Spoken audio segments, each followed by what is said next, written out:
We're going to have, it starts down in the abdominal region, but I don't have you learn those ascending lumbar ones.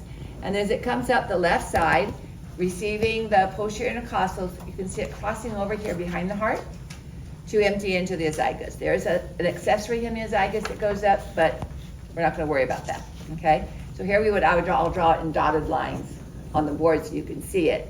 Hemiesophagus continues over, and on the right side coming up, receiving the right posterior intercostals, we have the esophagus, and that's what empties into the superior vena cava.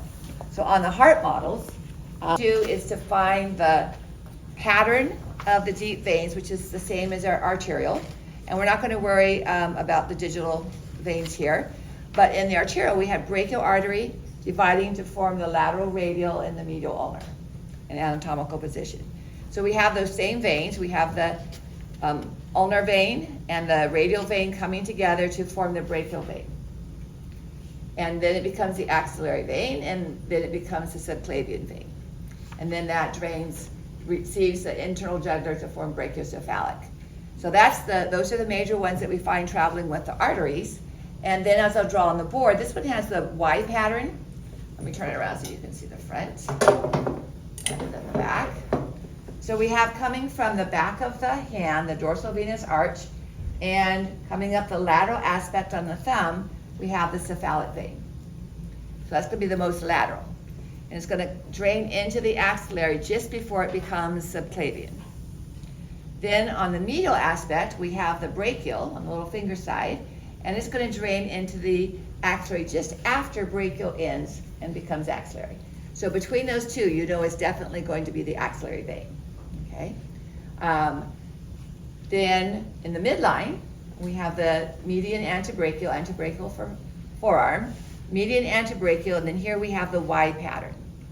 So we have median cephalic going to the cephalic vein and median basilic going to the basilic vein. Okay. In the H pattern, we would still have the median antebrachial, but we just have a crossbar, which is the median cubital. All right, then for the lower limb, you kind of have to look at the pattern that we have on here, and the first thing you want to find for this particular model is this short branch that's cut off, this short vein here that's cut off. It doesn't extend down to the foot. It really does in real life, but in the model it doesn't. And that is the, not quite, the small saphenous up here. This is the fibular vein. So we have a fibular artery supplying the lateral aspect of the leg down to the lateral ankle. And so this is the fibular vein coming from the same lateral region. And it's going to drain into the posterior tibial vein, just like the fibular artery was a branch of posterior tibial, okay? So once you find that short branch, you know that what it is attached to, what it drains into, is the posterior tibial. So it's kind of like our heart, finding some kind of anchoring point. All right, posterior tibial is going to join with the anterior tibial, so find the wire that comes to that one, and those two joining together form the popliteal vein, okay? Now the small saphenous drains into the popliteal. So that's how you know that this is the small saphenous, is what drains into what you now know is the popliteal will be the small saphenous, rather than trying to figure out what in the world are these wires doing. Okay, that leads you to the pattern of what flows into what and what two veins join together to form the next. So again, fibular drains into posterior tibial, anterior tibial and posterior tibial join together to form popliteal, and small saphenous drains into popliteal. Up here would be femoral, so I'm not going to just, I'll try to take up here if I want you to name femoral rather than having you decide, well, has popliteal changed or not. And then the only other superficial we have starts on the medial aspect of the foot and drains into femoral. Okay. So that's the interpretation of these. Because our upper limb and lower limb muscle models have arteries, but except I think the femoral vein is there, but we don't see much veins in the rest of them. And so this one, the axillary vein that you see here between the deltoid muscle and the pectoralis major. That's right under the skin. That's too superficial to be axillary. Axillary is under the armpit, okay? So it's going to be in the same area as the axillary artery. So this is cephalic, and you can see where it pierces into the muscle, and then when we see it again, it's the subclavian, because it's gone under the clavicle bone, all right? Then we have the long subclavian, and what comes to here, and then the subclavian and internal jugular form the longer brachiocephalic, and we have a much shorter brachiocephalic on the right side. Okay. Then for portal system, is at least two branches of the celiac trunk. So you can see the splenic vein, artery and hepatic artery. And then here you can see the hepatic portal vein. Okay. You can see that on this older model here as well. Well, before I leave this one. So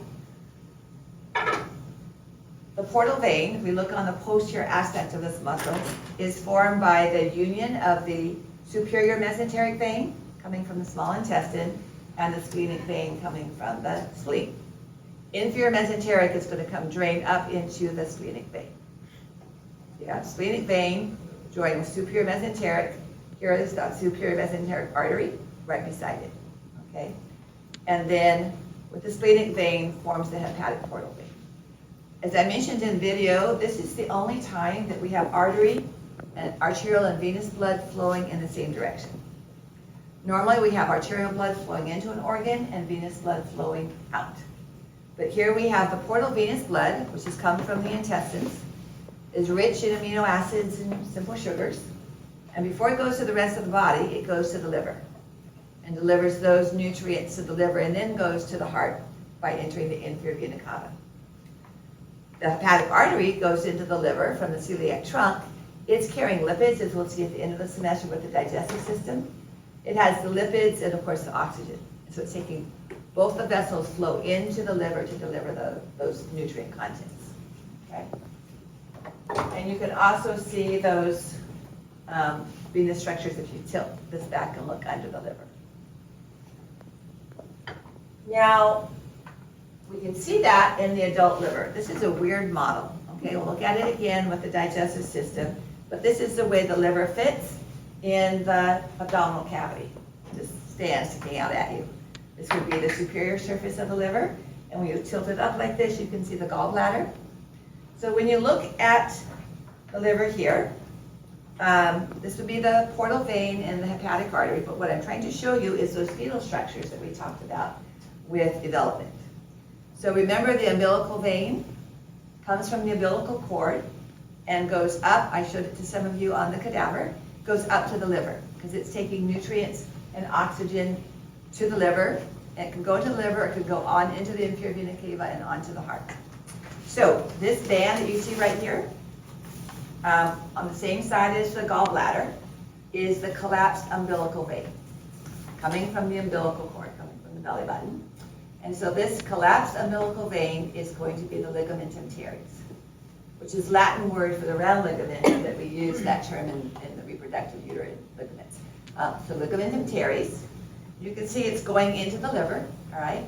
If it bypasses the liver, then we use this duct structure right here, which is ductus venosus. And so the collapsed ductus venosus is the ligamentum venosum. So in the heart, we have the foramen ovale, becomes fossa ovalis. We have the ductus arteriosus, becomes ligamentum arteriosus. Okay? Then here we have the umbilical vein becoming ligamentum teres, and the ductus venosus becoming ligamentum venosum. Goes from the liver into the inferior vena cava. Then the veins actually go into the inferior vena cava. Most of them are going into the hepatic portal vein as far as blood content. But we do see the gonadal veins. All right, the difference is on the left side, the left gonadal vein goes directly into the renal vein. So it itself does not go into the inferior vena cava. Left gonadal vein goes into renal vein. That right gonadal vein goes into the inferior vena cava. Okay, lumbar veins go into inferior vena cava. Renal veins go into inferior vena cava.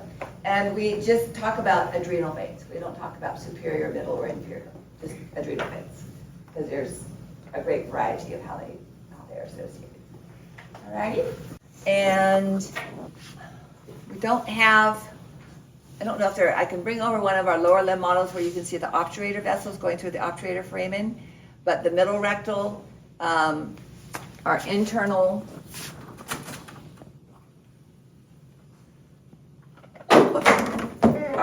We have the inferior rectal nerves, but we don't have them for the vessels.